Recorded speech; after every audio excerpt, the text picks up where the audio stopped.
As soon as we got back to school this fall, I sent out a bunch of emails to every ballet company in New York City. I only got responses back from a few of them. However, the New Chamber Ballet responded to me that they did not have an on-site photographer, but used a freelance photographer, Rosalie O'Connor, and gave me her contact information.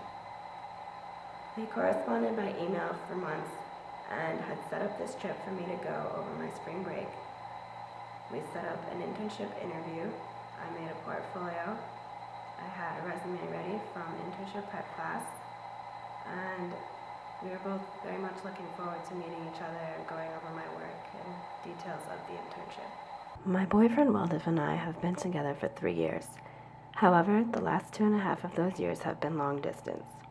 His father is in the Army and was stationed in El Paso, Texas shortly after we graduated high school. As of now, we only get to see each other once a year. Usually we make that trip be during winter break, but because I had an internship interview in the city over spring break and didn't want to go by myself, we waited over a year. Victoria and I went to pick him up from the airport Wednesday, March 4th.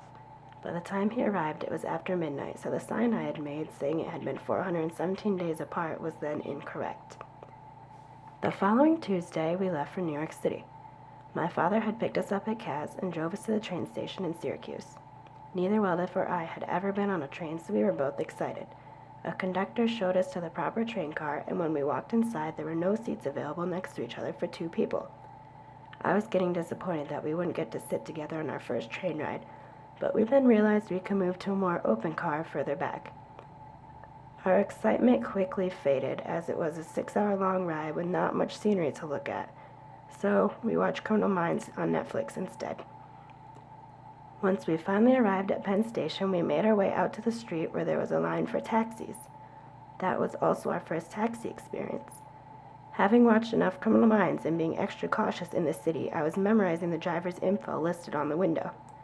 That was when we then became part of a high-speed chase. Luckily, there was a traffic jam so we could escape and walked the rest of the way to our hotel.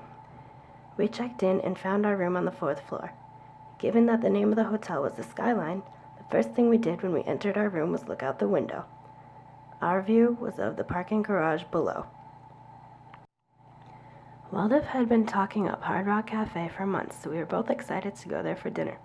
It was raining as we walked there, and we were soaked by the time we arrived. As soon as we got there, they wanted to take a photo of us holding electric guitars in front of a wall of guitars. When we were taken to our table, we realized we were in the company of celebrities. Kim Kardashian and Kanye West were seated in a booth at the back of the restaurant. I tried to get a photo, but we were too far away for it to be any good. We had pre-ordered tickets to Madame Tussauds Wax Museum before we left Cazenovia and planned to go after dinner. Nothing on the website or tickets listed that the hours had been changed. We walked to the museum to realize it had just closed and there was no way we could get a refund. Other people had also tried to get in at the same time, so we were all a little disappointed. But Waldif and I didn't let that get to us. We walked around Times Square, one of my favorite places I've ever been so far, in the rain. We called it an early night and went back to the hotel to rest before my big day the next morning. We had gone to an Irish cafe for breakfast that morning and went back to the hotel because we still had a couple of hours before we needed to leave for the interview. My laptop has been messing up for months, so I was scrambling to burn a digital copy of my portfolio to a disk for Rosalie to keep. I managed to get it finished just in time. We walked outside where Waldif proceeded to try and hail a taxi. While he was doing that, an older woman walking her beagle and smoking a cigarette stopped to talk to me. She began the conversation by saying that everyone recognizes her dog. Seeing that it had 2 different colored eyes, I found this easy to believe. However, she then told me a story of how someone had told her the previous night they had seen her dog Snoopy smoking in the park. It was then that I realized she was a schizoid personality type. I smiled politely and continued to listen to her until our taxi arrived. We gave the address and were on our way to Rosalie's apartment. We got there about 15 minutes early. The doorman went up to her room to inform her we had arrived. He then came back down and called us into the elevator. He gave us directions to find her apartment past the windows at the end of the hall. The rooms were labeled by letters, but they were out of order. G, A, E. Peeking around the corner, there was an open door that read C. She had been waiting for us and remarked that she was surprised we were early. After introductions, she rushed us inside, saying she only had an hour. She collected our jackets and asked us to remove our shoes. I had been wearing black boots. The zipper was hard to undo at times because of the salt from Casanova. I was worried that would be a terrible first impression if I couldn't even get the boot unzipped and waste some of the time, but luckily I got it. She had set up 3 chairs, but Weldon chose to sit on the sofa nearby, out of the way. She first looked at my resume and was impressed I work at a summer camp and minor in psychology. We then looked over my printed portfolio. As a dance photographer, she picked up on technically incorrect aspects of the dancer's body and suggested I remove those photos from my portfolio. I then had some questions to ask her as part of an information interview for my internship prep class. She answered my questions very honestly. She then asked what our plans were for the rest of the day. We had none. She suggested we go the High Line since we had been admiring the view from her window. She gave us a tour, bedroom, bathroom, everything, before we left so she could show us some of her work as well as photographs that had been given to her by other dance photographers. We took a taxi to the High Line and were attempting to take a selfie when a British man asked if we would like him to take the photo. We agreed, and after taking it, he then tried to run away with my camera. Weldon chased him down, accidentally bumping into other tourists while running, but eventually others stepped in and got it back for me. At the end of the High Line, there was a green elevator. Weldon was claustrophobic, but we decided to go on it anyways, thinking the colored glass was cool. Well, we ended up getting stuck in the elevator. Wonderful. Lucky for us, though, there was a lot of construction going on nearby, so some workers could come save us after about 10 minutes, though it felt much longer. At this point, we were starving and looking for somewhere to eat lunch. We had gone to Stardust our senior year of high school. It's a restaurant with waiters and waitresses that are trying to make it on Broadway, so they perform while you eat. We got our food and found a hair in it, so we immediately left and decided Applebee's instead.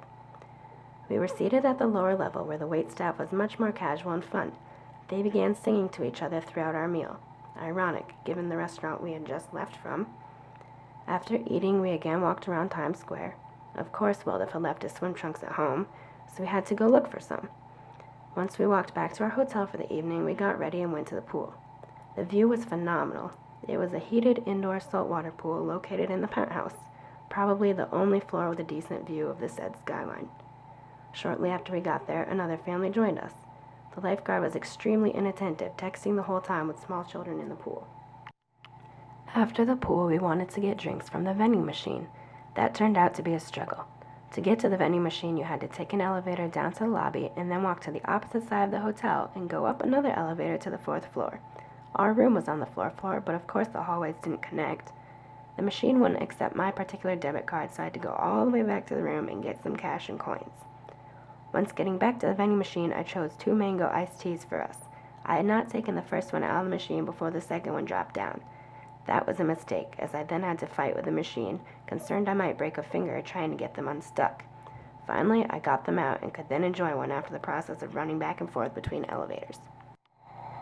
The next day was all for Weldon. It was our last day and the day we had set aside for the Museum of Natural History, the one place he wanted to go to. We had decided to get breakfast from the deli attached to our hotel. As we were trying to pay, both of our cards got declined. We were out of money with 24 hours left in the city. Shit. We both called our mothers, desperately begging for them to deposit money into our accounts to survive for the last day. Obviously, we were both upset and we went back to the hotel. Weldon was calling his bank and sulking. I forced him to eat some snacks we had in the room and told him I didn't care how far away the museum was. We weren't missing that one too. We then walked for many blocks and got there just in time for the first program on our ticket. We were a few minutes late once we found the place we needed to be, and a staff member was kind enough to break the rules and take us up an elevator to the planetarium to let us into the movie. Watching the movie was the first time all day I saw Weldon smile and could then enjoy it as well. He was finally happy. We made our way around the museum in between the special exhibits we had signed up to see. I wanted him to see the underwater exhibit with a giant whale suspended from the ceiling. A child had folded their map into a paper airplane and threw it upward towards the whale. That's when it hit it and became unhinged. The whale came crashing down from the ceiling onto the floor. Luckily, no one was hurt. One exhibit was full of butterflies. One even landed on my head. He was a little disappointed one didn't land on him, but oh well, we were still having a good day. By the time we got out of the museum, we were both happy and had money in our accounts. We have had many memories with our family in Olive Garden, so we wanted to go to an Italian restaurant for our last date in the city. We decided on Tony's. We got inside and were immediately seated, to our surprise, given the line of people waiting. However, even more of a shock was the atmosphere of the restaurant. You literally sit a foot away from complete strangers. There are long benches lining the walls with individual tables for two. That was kind of awkward and made it hard to have a conversation since you had to shout to hear each other. We had ordered salad as an appetizer, and our waitress offered the house special. We accepted. When she told us about it, I imagined it as an antipasto, but it turned out to be slices of different vegetables with meringue on top. Ew. We returned it for a real salad and ordered chicken parmesan. The meals were made to share. The table next to us had apparently ordered eggplant parmesan. A waiter had delivered it to our table by mistake. It looked like our meal. We were shocked how quickly it had arrived. We thought, they must make meals in advance and wait for tables to order them. Before we could dig in, the older couple was discussing their annoyance that we had gotten our meal first when we had come in later than them. That was when we all realized the mistake. We got our meal a little while after, and it was excellent. We decided to go to Starbucks afterward. We ordered our drinks, and when the woman asked what name to put the order on, Weldif looked at me before answering, Will. He knows I hate that, but it's easier to spell and pronounce than Weldif. The woman saw this and made some joke about how I must be a controlling girlfriend if he can't even give his name to other women. We returned to our room for the night after picking up carrot cake at the deli and this time actually being able to pay for it. We saved it for breakfast the next morning and ate it while watching old cartoons before checking out and heading back to Penn Station. We had wanted New York-style hot dogs and made sure to order some before going into the station. After a brief wait, we boarded our train and made our way back to Cazenovia, New York, after 6 hours.